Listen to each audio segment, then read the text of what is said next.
அப்புறம் என்னாச்சு? இது நாய் அங்க போச்சா? அப்புறம் என்னாச்சு? அந்த நாய் காட்டுக்குள்ள போச்சா?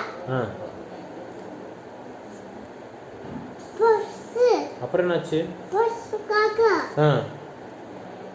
காக்கா எங்க இருந்துச்சு? தண்ணி குடிச்சா. அப்புறம் என்னாச்சு? அப்பா பாட்டி நந்திச்சா.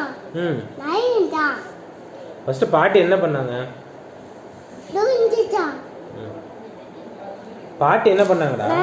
என்னைக்கு சரி எந்திரிச்சு சொல்லு, உட்காந்து சொல்லு. பாட்டி என்ன பண்ணாங்க?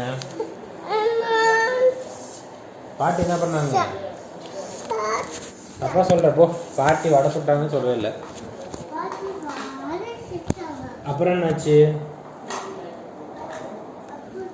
காக்கா வந்துச்சா?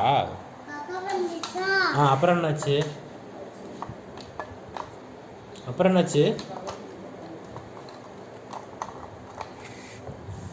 வடையை தூக்கிட்டு போயிடுச்சு காக்கா. அப்புறம் என்னாச்சு? காக்கா அதுக்கப்புறம் யார் வந்தா? நரி வந்துச்சான். நரி என்ன சொல்லுச்சு காக்காட்ட? பாட்டு பாடி அப்படி சொல்லிச்சா. பாட்டு பாடு சொல்லிச்சா? அப்ப காக்கா என்ன பண்ணுச்சு? காக்கா அப்படி பட்டுச்சா. அப்புறம் என்னாச்சு? வரையிற நாய் கீழே வந்துச்சா. கீழே வந்துச்சு. அப்புறம் என்னாச்சு? நாய் காட்டுக்கு ஓடி போச்சா.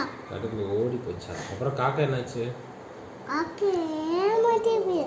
காக்கா பாவம் ஏமாந்து போச்சா. ஏமாந்து போச்சா. இது என்ன தெரியுது? என்ன தெரியுது? ஏமாத்து. யாரும் ஏமாத்தக்கூடாதுன்னு தெரியுது. சரியா? சரியா. வடையை வந்து கரெக்டா வச்சு சாப்பிடணும். புரியுதா? புரியுதா உனக்கு? சரி.